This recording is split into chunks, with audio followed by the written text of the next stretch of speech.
Salutations à tous, c'est le frère Mota Monedi et aujourd'hui, encore une fois, par la manifestation de la grâce de l'Oba, par son verbe, par le deuxième, nous allons partager une exhortation dans Bible, Kalatambale, la seule Bible authentique et véritable, sans erreur ni contradiction. C'est donc Bible des éditions Zulula 100. Pour tous ceux qui n'ont pas encore Bible, ce rouleau merveilleux, allez sur le site internet les éditions Zulula 100 pour vous procurer le rouleau.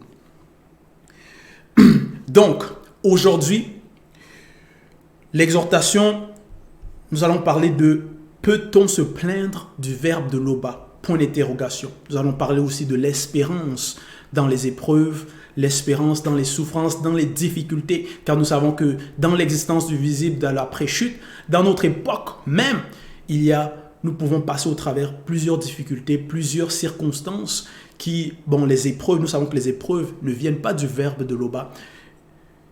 Ils peuvent venir aussi par rapport à nos propres désirs, par rapport aux esprits de circonstances, par rapport à notre entourage aussi, par rapport aux portes qu'on peut avoir ouvertes volontairement ou involontairement. Donc, pour cela, nous allons aller dans Thémosia, donc connu sous le nom de Job dans les Bibles actuelles classiques, mais son vrai nom c'est Thémosia et le titre donc du livre de Thémosia c'est La Brèche. Et nous allons aller donc au chapitre 7 à partir du verset 1 jusqu'au verset 7. Pour cela, il est dit, le sort, déjà avant de lire cela, le titre donc de ce chapitre, de ce passage, c'est deuxième réplique de Thémosia, : il se plaint du verbe de l'Oba. Donc Thémosia se plaignait du verbe de l'Oba. Nous allons aller donc au verset 1. Il est dit ceci: le sort de l'homme noir sur la terre est celui d'un guerrier. Virgule. Donc Thémosia dit que le sort de l'homme noir sur la terre est celui d'un guerrier. Qu'est-ce qu'un guerrier? C'est donc un guerrier, par rapport à notre époque aussi, c'est une personne dont le métier est de faire la guerre, est d'aller en guerre, un soldat d'aller en bataille. Personne combative, ça peut être aussi une personne combative, un battant, un fonceur. Et quel est le sort donc des guerriers, des soldats, quand ils vont en guerre? Nous savons que quand ils vont en guerre, ils peuvent revenir par la suite victorieux, ayant remporté la guerre, ayant remporté le combat, ayant remporté l'épreuve, passer au travers de l'épreuve. Il y a aussi ceux qui vont au combat, donc les soldats, mais qui périssent au combat, qui meurent au combat. Il y a aussi ceux qui vont revenir du combat. Il y en a qui vont revenir, mais qui vont avoir ce qu'on va appeler le syndrome post-traumatique. Donc, ils vont avoir des séquelles par rapport à ce qui s'est déroulé lors du combat. Il y a aussi ceux qui sont capturés au combat, ainsi de suite. Donc, il y a plusieurs sortes de guerriers, de soldats. Mais ici, Thémosia il dit que le sort de l'homme noir, donc, par rapport à le sort, donc c'est son existence à la fin, le sort, c'est comme celui sur la terre est celui d'un guerrier. Virgule.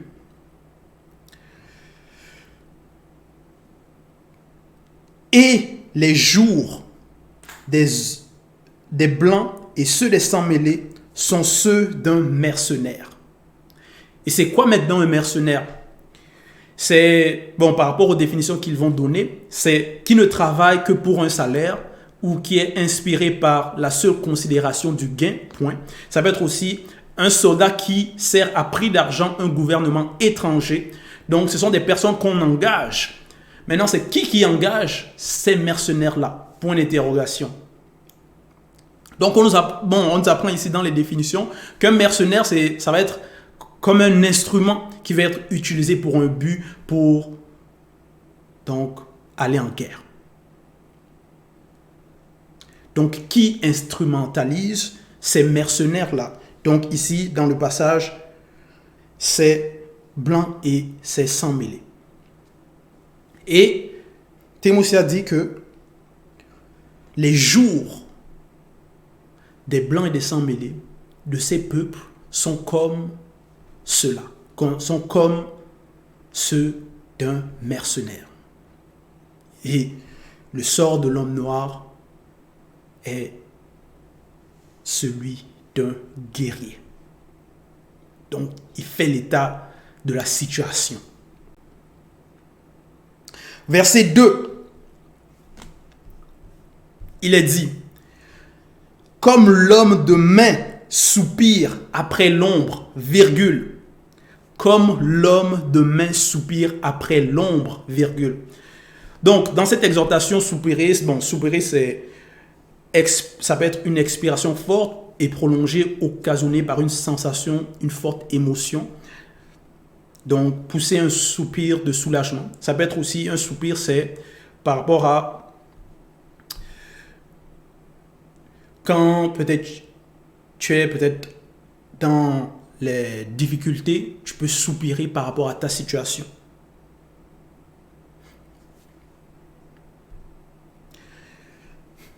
Et il dit ici, comme l'homme de main. Donc l'homme de main, c'est celui qui travaille donc, pour le compte de quelqu'un. Donc, comme l'homme de main soupire après l'ombre. Après l'ombre. Donc, quand on dit après l'ombre, dans cette exhortation, donc l'ombre passe et après l'ombre, donc après l'ombrage, l'ombre ici dans cette exhortation va représenter le calme, le repos. Et après, bon, parce que si par exemple tu travailles en plein soleil, peut-être tu travailles dehors, il y a l'ombre qui, bon, peut-être les nuages vont passer, ça va faire de l'ombre par rapport à là où tu es. Donc, ça va t'apporter un certain calme, un certain repos par rapport à la chaleur du jour. Et après que l'ombre passe maintenant, tu retournes donc dans cette chaleur-là. Et donc, l'ombre passe et il soupire. Donc, comme l'homme de main soupire après l'ombre. Donc, après l'ombre.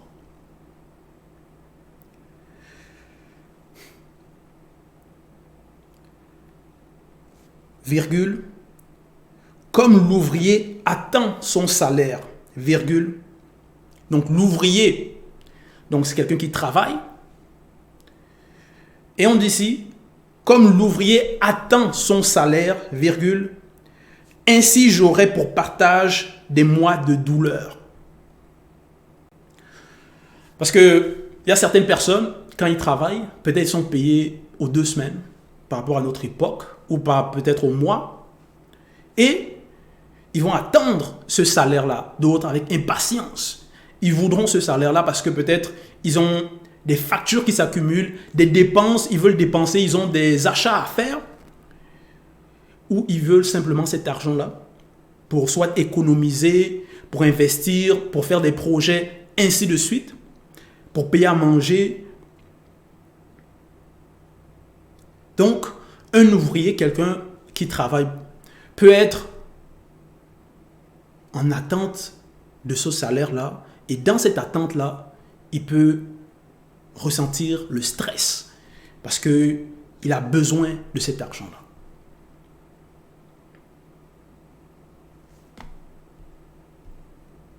Et dans cette attente, donc, il peut expérimenter, c'est-à-dire ressentir des formes de souffrance, des formes de, comme j'ai dit, de stress.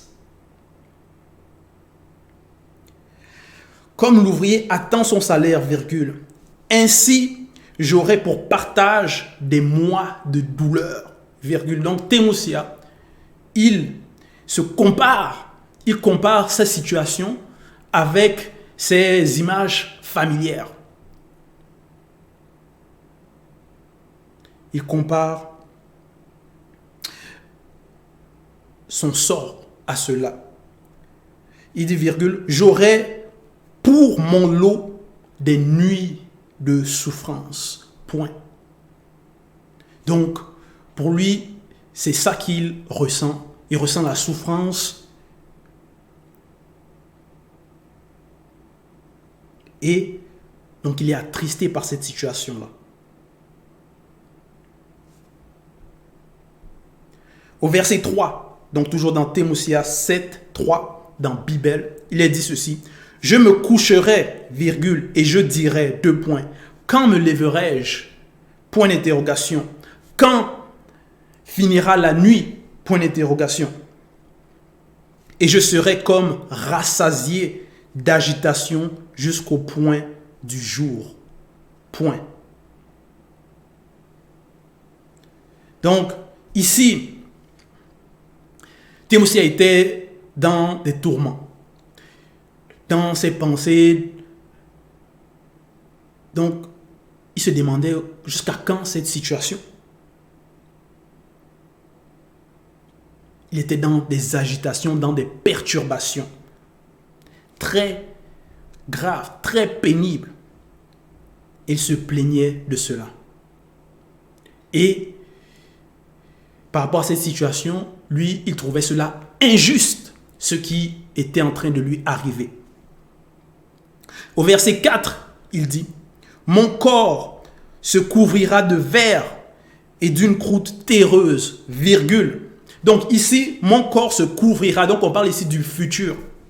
Donc Timothée, dans ses souffrances, il a néanmoins la notion de qu'est-ce qui va lui arriver, d'un futur. C'est comme si par exemple, on est malade et on va voir le médecin. Donc on est déjà dans des souffrances. Et on va voir le médecin. Le médecin nous dit, bon, voici ce qui va t'arriver par rapport à ta maladie. Tu vas encore passer au travers ces souffrances-ci. Donc, par rapport à ce que tu vas entendre, par rapport à ce que le futur a, par rapport à tes êtres, par rapport à donc la souffrance, ainsi de suite, par rapport à ton corps, cela te perturbe encore plus.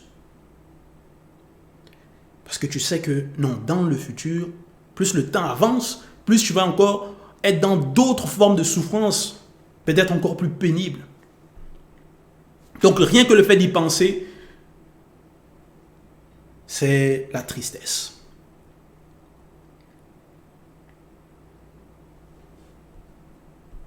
Donc, ça te trouble parce que tu sais ce que ton corps va ressentir. Cela t'angoisse. Il était dans l'angoisse ici, Timothée.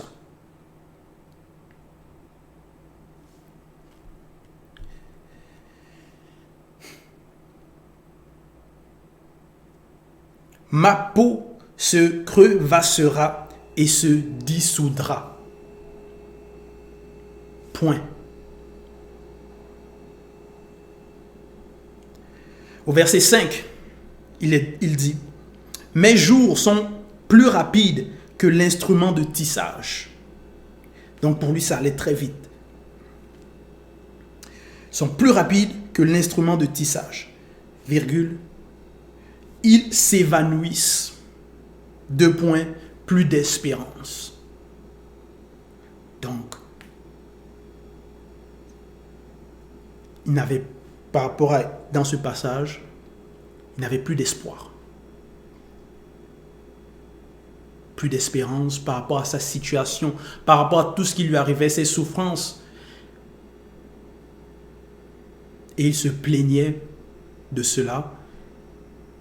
Il se plaint du verbe de Loba. Mais nous savons que le verbe nous recommande, l'enseignant nous a toujours recommandé de ne pas perdre espoir.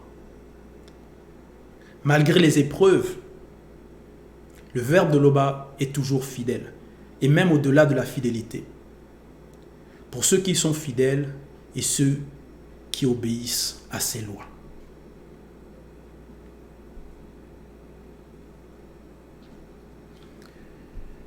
Au verset 6, il est dit ceci. Souviens-toi que ma vie n'est qu'un souffle. Mes yeux ne reverront pas le bonheur. Point.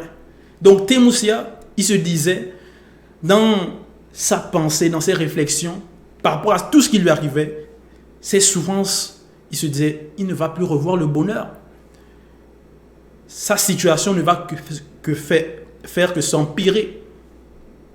Il ne va plus être heureux. Plus de jouissance, plus de joie, plus de réjouissance.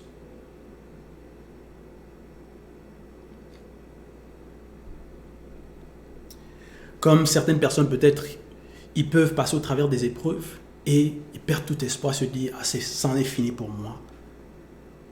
Plus de secours, ils n'attendent plus rien de la vie que la mort, que la souffrance. Ils se disent que c'est ça.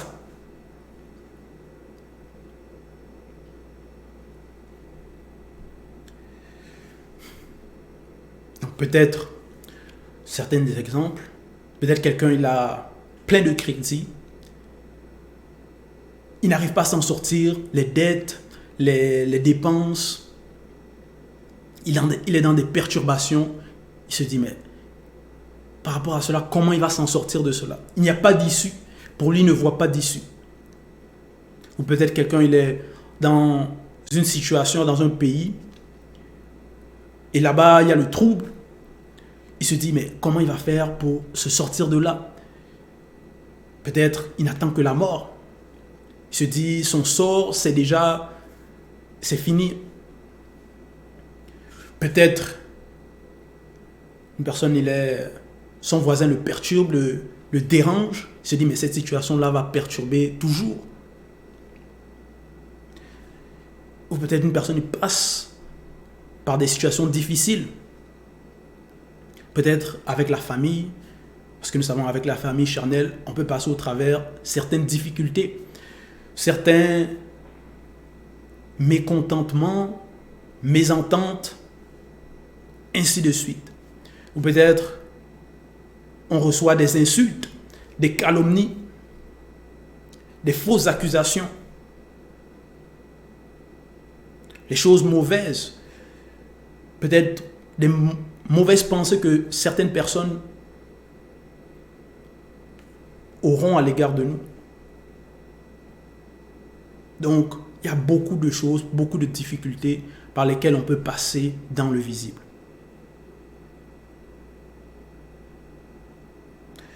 Et dans ces perturbations, dans ces difficultés, peut-être on se dirait, mais on va périr dans cela.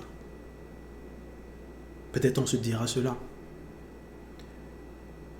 Mais ce n'est pas notre... Le verbe de Loba est au-delà de nos raisonnements, est au-delà de nos voix, est au-delà de nos façons de penser. Le verbe de Loba est au-delà du temps et de l'espace. Donc si nous, par rapport à nos réflexions, on se dit, non, c'en est fini, ou il n'y a pas d'issue par rapport à une situation, on se plaint. Mais est-ce qu'on a vu le futur? Peut-être on ne voit pas l'issue par rapport à une situation, mais l'issue existe néanmoins. Pour ceux qui sont fidèles, il y a toujours une issue. Pour tous ceux qui obéissent, pour tous ceux qui marchent selon le verbe. Il y a toujours une issue et nous devons recommander notre sort à Loba, au verbe de Loba. Donc nous aurons beau parler ou s'auto-convaincre, cela ne veut pas dire que la façon dont on pense, c'est le cas. Parce que nous savons, par rapport aux souffrances de Thémosia, lui se disait que c'était fini, qu'il allait il ne verra plus le bonheur, il ne sera plus heureux. Mais il a été restauré et il avait encore plus de bien qu'auparavant. Et nous ne passons pas par les mêmes souffrances que Timothée y passait au travers. Au verset 7, il dit ceci.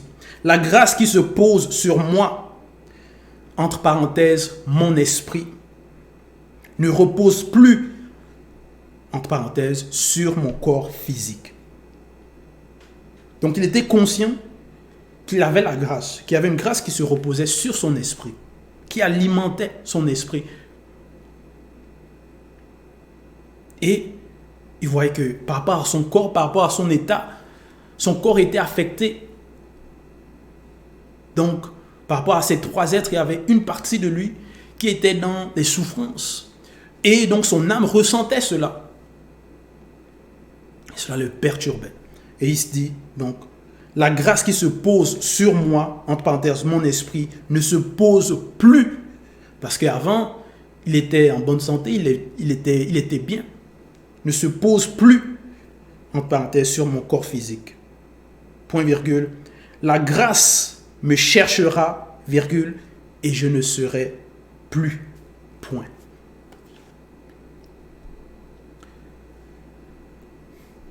Donc, si une partie de nous est affectée, si nous passons au travers des difficultés, il est important, très important, impératif même, de garder la foi, de ne pas oublier que le verbe de Loba est bon, et même au-delà de la bonté.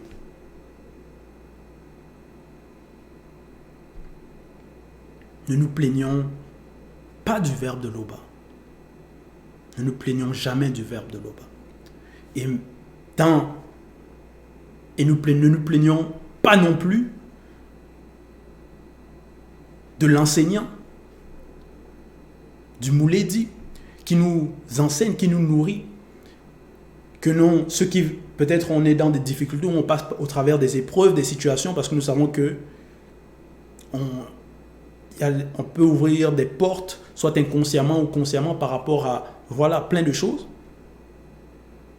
Mais ne nous plaignons pas que non, c'est de la faute du Mouledi, ou c'est à la faute du verbe, c'est à cause de l'enseignement que nous recevons, c'est à cause des lois, c'est à cause des rouleaux, c'est à cause de ceci, cela. Ça ne tient pas. Ça, ce sont des raisonnements invalides. N'osons même pas aller dans de sortes de raisonnements pareils, dans ces genres de pensées ou dans ce genre de discours. Donc, ne franchissons pas dans nos pensées des raisonnements qui ne doivent pas être franchis. Soyons toujours dans la gratitude d'être là, sur ce chemin, de toujours pouvoir écouter et de toujours pouvoir écouter les enseignements et de les mettre en pratique, de pouvoir les appliquer, d'être sur ce chemin donc de la sanctification, ce chemin de la vérité qui mène à l'ongila bundea, la vie éternelle. C'est une grâce terrible et immense. Donc combattons, fortifions-nous et restons déterminés dans la foi, dans l'espérance, dans la mise en pratique. C'était l'exhortation. Toute gloire et tout honneur à Loba, le seul créateur unique et véritable.